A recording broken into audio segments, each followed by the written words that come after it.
Tonight on the Daily Debrief, closing arguments in the case of a man accused of conspiring to murder his online girlfriend's mother. The state says it's not about her tale of escaping abuse, but whether this defendant broke the law. Plus, an emotional verdict in the case of a deadly stop sign stabbing incident. And raging wildfires and a legal inferno for displaced homeowners and celebrities. That's straight ahead on the Daily Debrief for Friday, November 16th.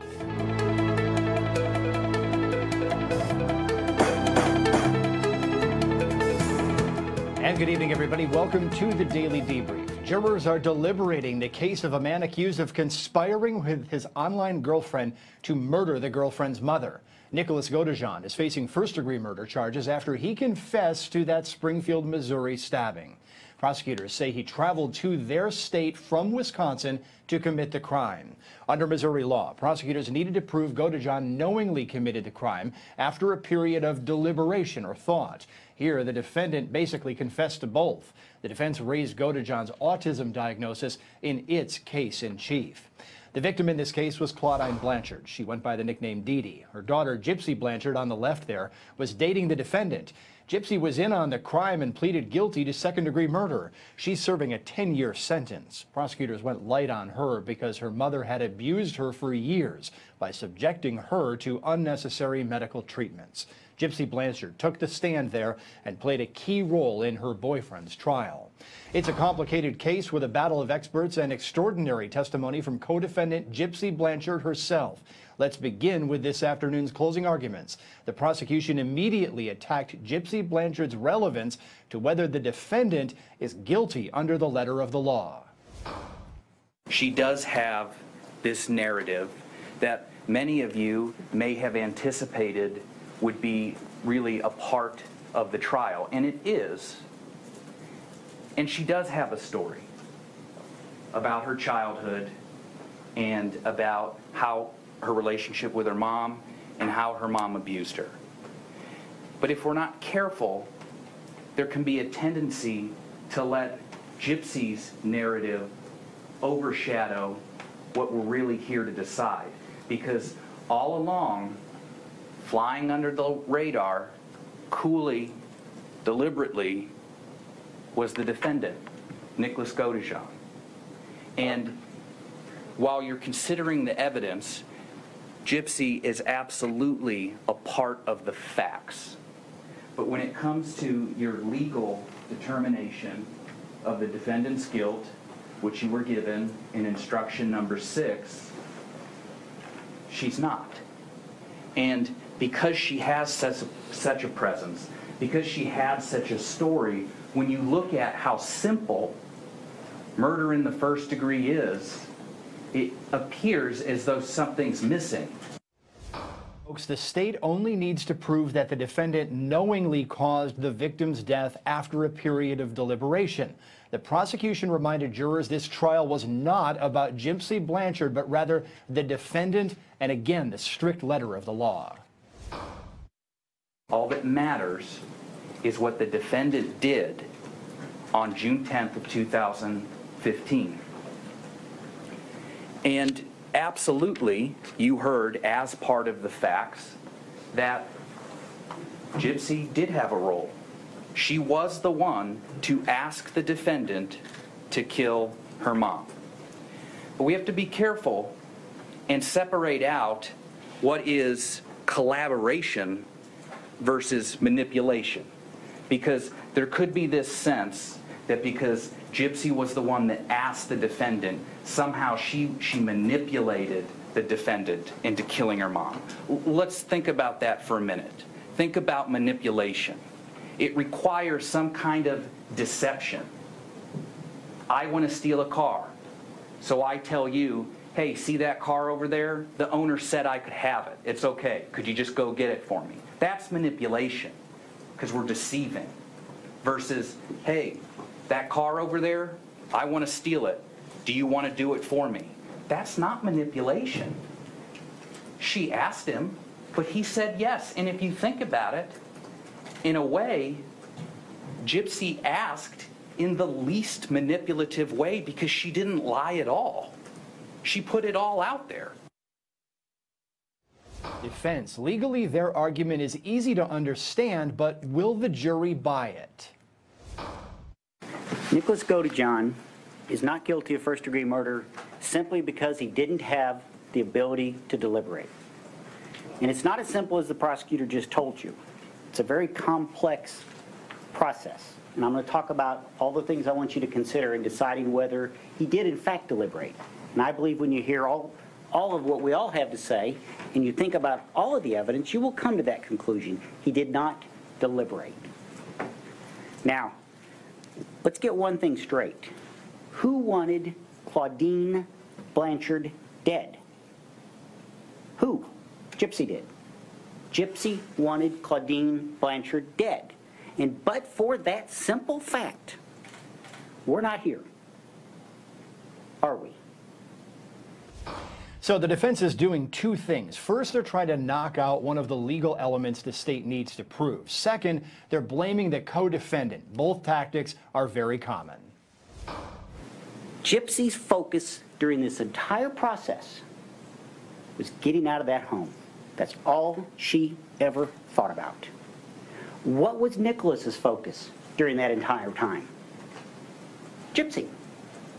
Do you remember the interview with law enforcement when they started asking him questions about this murder? What did he talk about? Gypsy. He talked about Gypsy.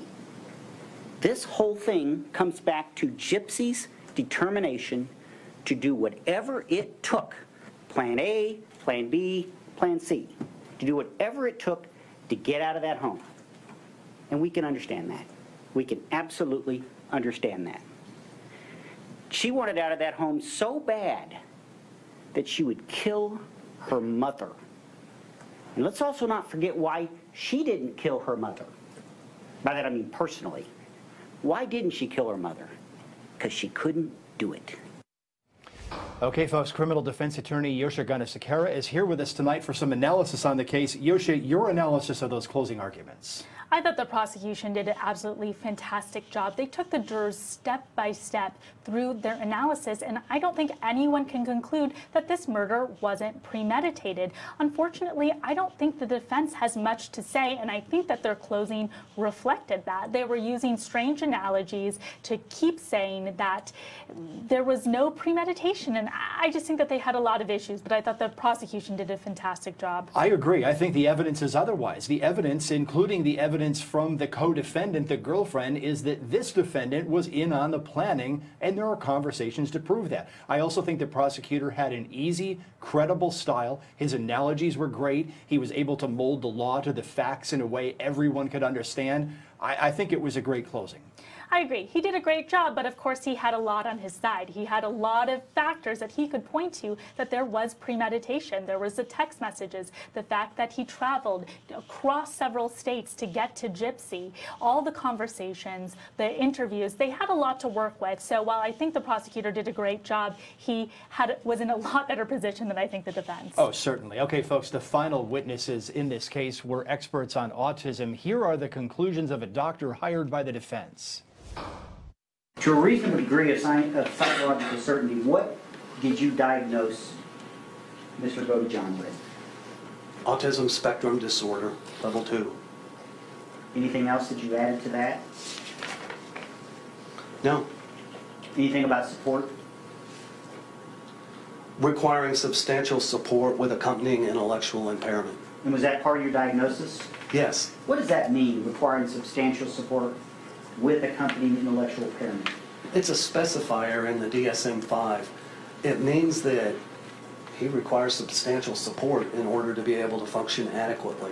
He needs supervision and he needs structure, or he could pose a danger to himself or others.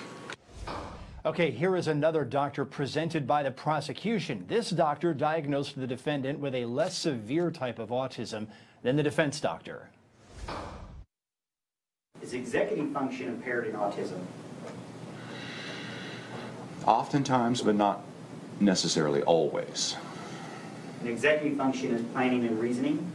Executive function is a little broader, and it's like you think an executive. Well, the executive doesn't do the actual nuts and bolts of the business or whatever, but they're making sure that all those departments are functioning at their optimal.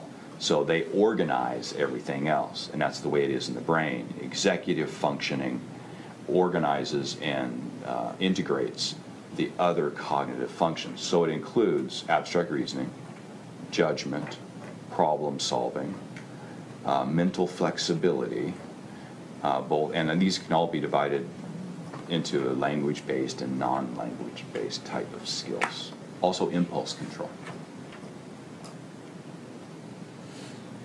Does Mr. Godejohn have a neurological disability? Gypsy Blanchard was the star witness for the defense. She testified for the defense, not the prosecution. Here she describes the abuse she suffered at the hands of her mother. She controlled every aspect of my life. She smashed my computer and my cell phone. She chained me to a bed for 2 weeks. Why were you in a wheelchair in June of 2015? Because my mother forced me to be in one. What illnesses did you believe you had? Cancer, muscular dystrophy. I needed glasses. I needed hearing aids. Seizure disorder. And I can't remember what else. Did you and your mother obtain any kind of advantage by you being in a wheelchair? Yes, sir. What kind of advantage did you obtain? Financial, attention, charity. What did your mother say about your ability to date going forward? She said that it would never happen, that she would never allow it. Okay, so Gypsy Blanchard sent Nicholas Godejohn money, and then Gypsy Blanchard said she procured the tools necessary to commit the stabbing. Did Nick have a knife that was used in the murder? I supplied the knife. Where did you get the knife? I stole it from Walmart And why did you steal it from Walmart? because I didn't see a knife that was sufficient enough in our own home. There was also some gloves that have been introduced into evidence. Yes, Where did Nick get the gloves? I supplied them. And where did you get the gloves? They were already in our house. How did Nick know when to do this crime, time-wise, that morning? I told him.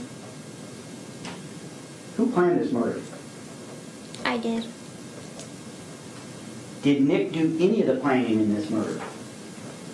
He may have had one or two. Do you know what plans he provided? He decided what the weapon would be. Had you discussed alternative methods of killing your mother? Yes, What other alternatives had you considered? poison, arson, a gun. Why did you not consider poison? It was too hard to find an odorless, tasteless poison. Why didn't you kill your mother? I didn't believe I could do it. Could you explain what you mean by that? I don't like blood. I don't like the sight of blood. Frankly, I'm too squeamish, so I just honestly didn't believe I could do it on my own. Let's go back to Yosha Gunasekera for some analysis on this one. Yosha, listen, I felt sorry for this girlfriend, but as I listened to the testimony continue, I thought this was planned, this was cold, and this was calculated, and my sympathy diminished. Maybe there's something wrong with me, but what do you think? Well, it's strange that she is the defense witness. I mean, at first she's saying it was completely her idea, but then she talks about the multiple steps that Mr. Godejohn took to carry out this murder. Along with her, and that's proving the state's case, not the defense case. Exactly, and as the prosecution said so clearly, this is not about Gypsy Blanchard. You may feel bad for her because she has suffered from horrible abuse, but this is about Mr. Godejohn. There's a sympathy element to this case, and look, that's natural. But look, I've got to wonder, why did the judge allow all that testimony in on simple relevance grounds? There were objections as to relevance. The judge said, I'll allow it, I'll allow this to keep going. How does sympathy for her have anything logically to do with him? Well, it's not about sympathy for her. It's about the ability of the defense to put on their case, and their case is that Gypsy manipulated Mr. Godejohn, that she manipulated him through a variety of ways, and that may happen to garner sympathy, but the defense is still allowed to present that information in their defense. Okay, so even though the key elements here are being met, if there's an acquittal here, would it be a logical verdict or a sympathy verdict? It would be a complete sympathy verdict. I think everyone who has been talking about this case, there's clear premeditation over and over again. We see that, but perhaps one or two jurors feel sympathetic and then decide to convict on one of the lesser charges. Yosha Gunasekera, criminal defense attorney, really appreciate your analysis on the debrief tonight. It was great to be here. Thanks. Okay, still ahead, folks, on the Daily Debrief. A sentencing hearing is set in the high-profile Chris Watts murder case, where that defendant is accused of killing his wife and children in Colorado. Also, wildfires rage in Malibu, California, displacing citizens and celebrities, all of whom now face legal hurdles to rebuilding their lives. That's after the break on the Celebrity Debrief when we return.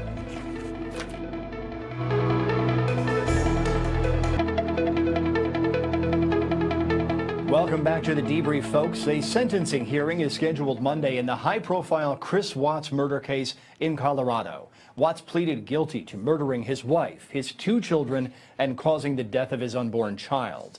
In return, prosecutors promised not to pursue the death penalty. Watts is expected to be sentenced on Monday, and we here at the Law&Crime Network are planning to cover that sentencing hearing live. That's scheduled for noon Eastern, 10 a.m. Mountain Time there in Colorado.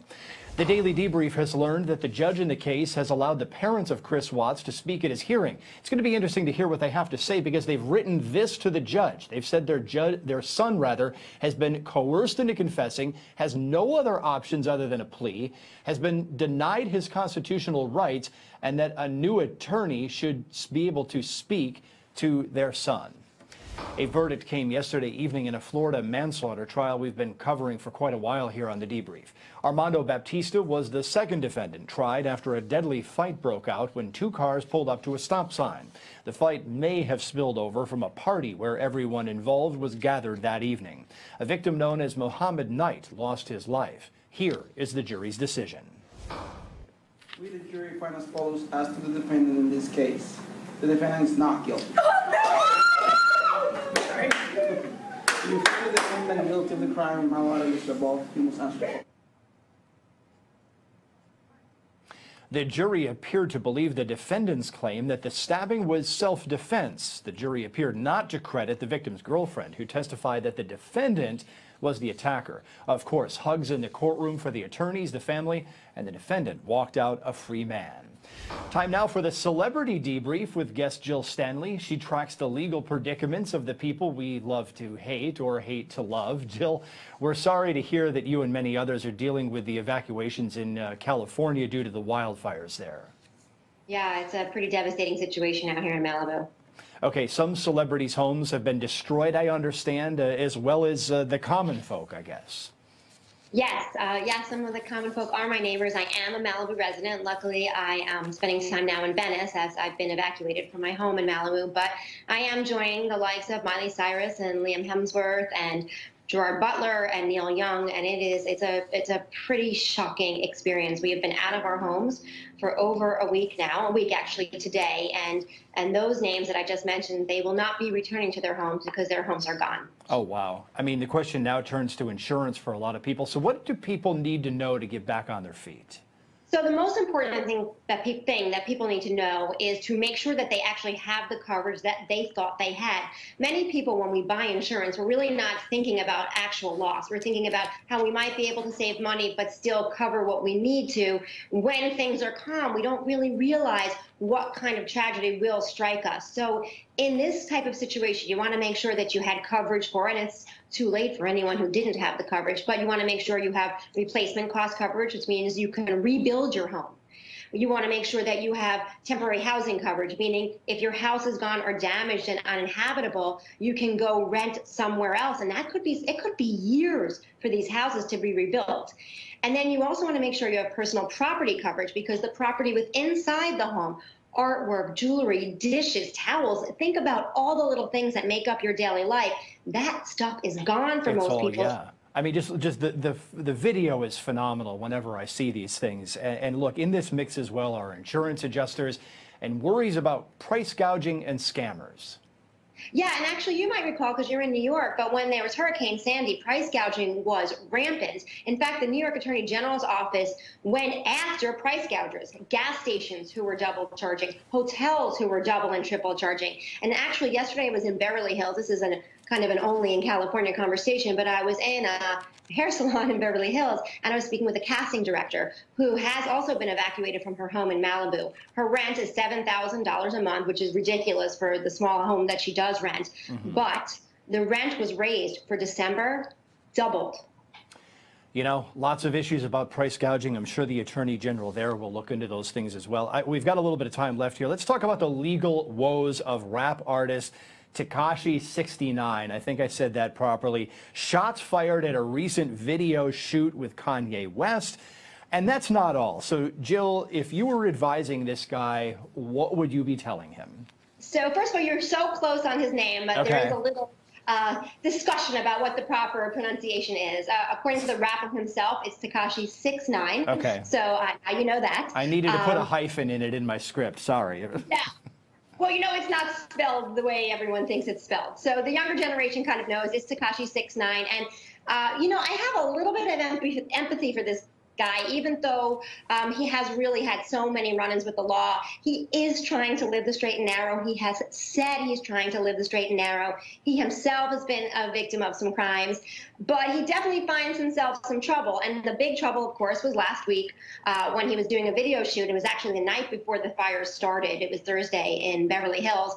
It was an $80 million home in Beverly Hills that they were shooting a $500,000 music video with Kanye West and Nicki Minaj, and shots were fired. And shockingly, there is actually video footage out there on the internet showing the two would-be suspects shooting into the home. And so far, no one has really been arrested or apprehended for this. We do know that the shoot has not gotten rescheduled, and I assume there may be an insurance claim as well for the loss of the almost $500,000 that stemmed from this lack of shoot being actually finished or completed, because Kanye was not coming back there. He actually tweeted earlier that day that he was safe and sound, but then hours later, he and his family, as we all know, had to be evacuated out of their Calabasas home due to the fires. It all boils back to insurance. Jill, we've got to wrap up for the evening. Appreciate your insight on these celebrity matters, as always.